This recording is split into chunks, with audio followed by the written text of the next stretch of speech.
America Israel நாடுகள் தங்கள் மீது நடத்தும் போருக்காக ஈரான் அரபு நாடுகளை குறிவைத்து தாக்கி வருது. குறிப்பா சவுதி அரேபியா மீது ஏவுகணை ட்ரோன் தாக்குதலை ஈரான் மேற்கொண்டு வருது. தற்போது வர சவுதி அரேபியா ஈரானை திரும்பி தாக்கல.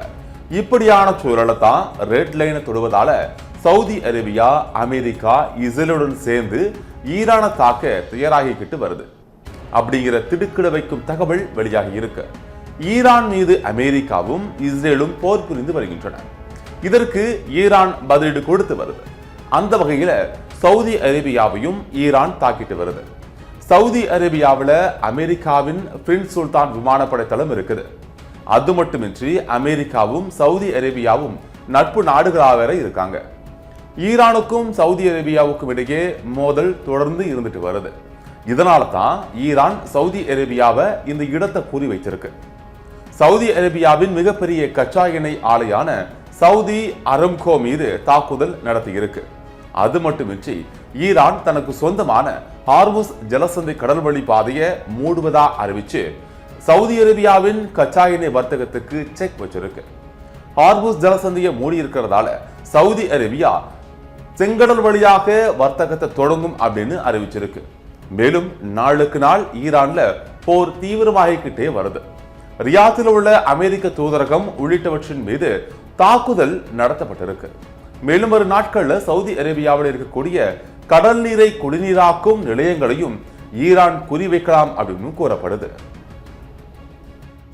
சவுதி அரேபியாவில் 75 விழுக்காடு மக்களுக்கான குடிநீரை கடல் நீரை குடிநீராக்கும் நிலையங்கள் தான் வழங்கி வருகின்றன.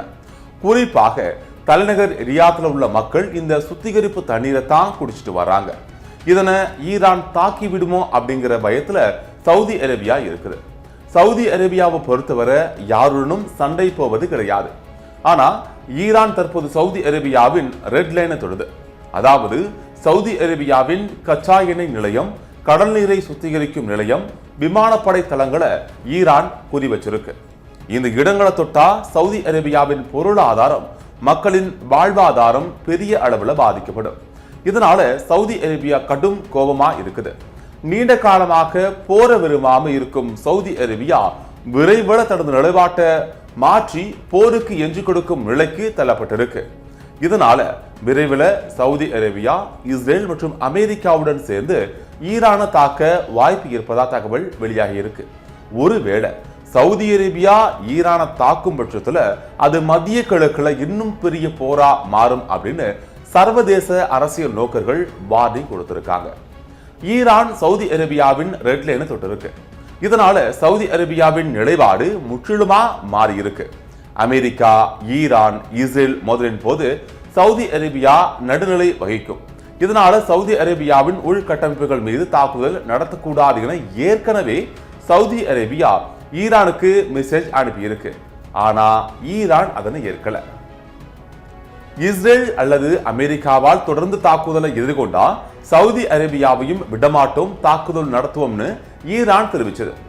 இதனால கோபமாய் இருக்கக்கூடிய சவுதி அரேபியா அமெரிக்க படைகளுடன் சேர்ந்து தாக்குவோம் அப்படின்னு ஈரானை வார்னிங் பண்ணியிருக்காங்க. இப்போது ஈரானை தாக்கலாமா அப்படிங்கிற பரிசீலனையில சவுதி அரேபியா இருக்குது. இதனால ஈரானை அமெரிக்காவுடன் சேர்ந்து சவுதி அரேபியா எப்போது வேண்டுமானாலும் தாக்க வாய்ப்பு இருப்பதாக தகவல் வெளியாகி இருக்கு. இது போரின் வீரியத்தை இன்னும் அதிகப்படுத்தும். தற்போது ஈரான் நடத்தும் தாக்குதல் சவுதி அரேபியாவை கோபப்படுத்தி இருக்கலாம். மேலும் ஈரான் நேரடியாகவே மறைமுகமாக சவுதிய போருக்கு அழைக்கும் வகையில இந்த தாக்குதல்கள் இருக்குது. இருப்பினும் பதிலீடு கொடுக்கும் விஷயத்துல சவுதி அரேபியா மிகவும் எச்சரிக்கையாக இருக்காங்க. ஏன்னா சவுதி அரேபியா தாக்கும் போது அது மொத்த பிராந்தியத்தையும் பதற்றத்தை அதிகரிக்கும். அதோடு சவுதி மக்களை பாதிப்புக்குள்ளாக்கவும் வாய்ப்பு இருக்கு. மேலும் இந்த மோதல் சவுதியின் விஷன் 2030 போன்ற லட்சிய திட்டங்களுக்கு அச்சுறுத்தலா மாறும். மேலும் ஈரான் அண்டை நாடாக இருக்குது. இது சவுதி பிரச்சனையாக மாறலாம். இந்த போருக்கு பிறகும் கூட இரு நாடுகளும் மோதும் சூழல் வரலாம். இதனால சவுதி அரேபியா யோசிச்சு தான் களமிறங்கும். இருந்தாலும் போர் பதற்றம் மற்றும் போரின் தன்மை நாளுக்கு நாள் தீவிரமடைஞ்சுக்கிட்டு தான் வருது.